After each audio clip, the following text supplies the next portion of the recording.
I was sleeping in late this morning, just enjoying the warmth of my bed.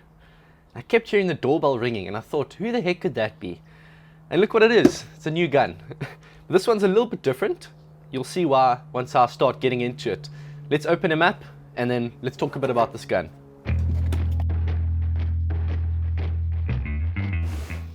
Right, here we go.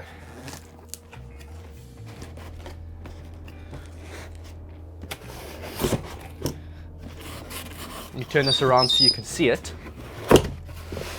Oh, beautiful. Okay, let me just make sure you can see this here. There you go. That right there, my friends, is an AirArms TX200, and this is a spring gun. Now, as I'm taking this out here, I just want to mention, a lot of you think that I hate spring guns because I haven't used them on my channel. There's only two reasons why I haven't had a spring gun on my channel. Number one, I don't own a spring gun. I sold all my spring guns the moment I got my PCPs, and that's because I've just had some bad experiences with spring guns.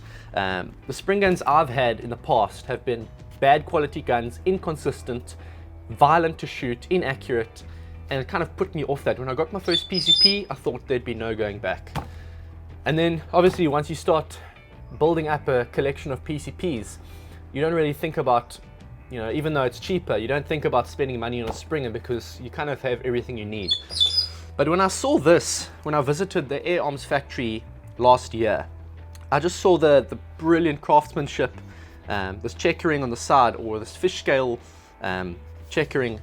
It was absolutely beautiful. It felt amazing to hold, and it looked extremely well built. I thought, okay, I'm going to give Springers another try. For those of you who don't know, the TX200 is probably, in fact, I know without a doubt, it's one of the most well-built, most accurate Springers in the world. In fact, it might even be the best Springer in the world. I won't claim that because I don't know too much about the other Springers, but I know this is up there with the best. So I'm going to give this a try. This is the Beach Stock TX200 Hunter Carbine. You can see the barrel's a little bit shorter than usual. And I believe this is the 12 foot-pound version. I asked for the 12 foot-pound version because I think overpowering Springers just takes away from the experience of shooting.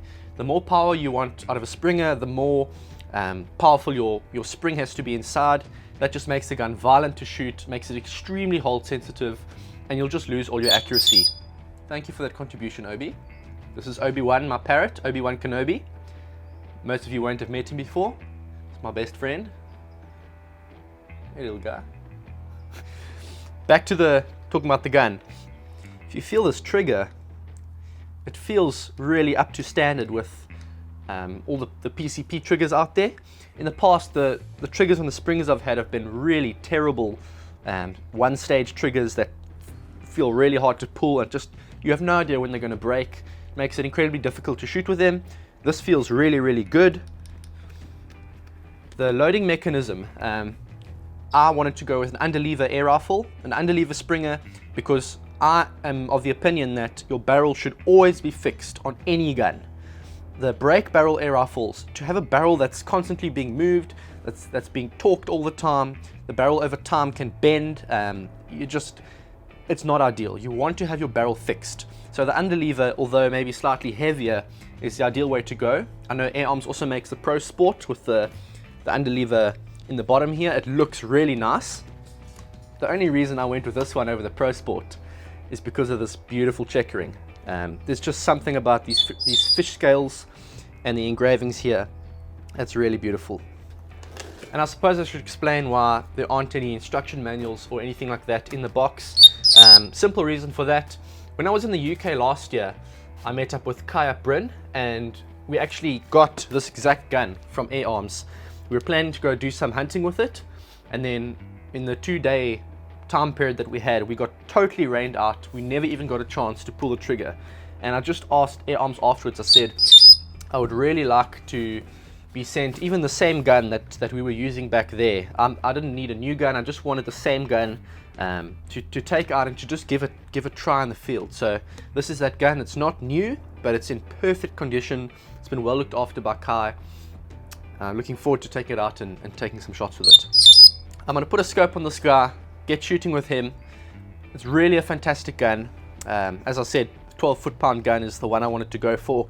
That will kind of limit what I can shoot with it. For example, I can't just go out and shoot hares at night because it's going to be incredibly difficult to get close enough to the hares to take an ethical shot. The trajectory is going to be quite loopy with this 12 foot-pound 22 caliber, but I have a feeling that I will be able to do some stuff with it, so keep your eyes open. Hopefully I can get quite a bit of hunting in with this guy, and if we don't get hunting in, I'm sure I can do something else with it. Some target shooting or a tutorial video, something like that, or even a review. I'd definitely like to take a closer look at this gun after I've had some chance to shoot with it, do a proper review of it. So thanks for watching, and I'll see you then.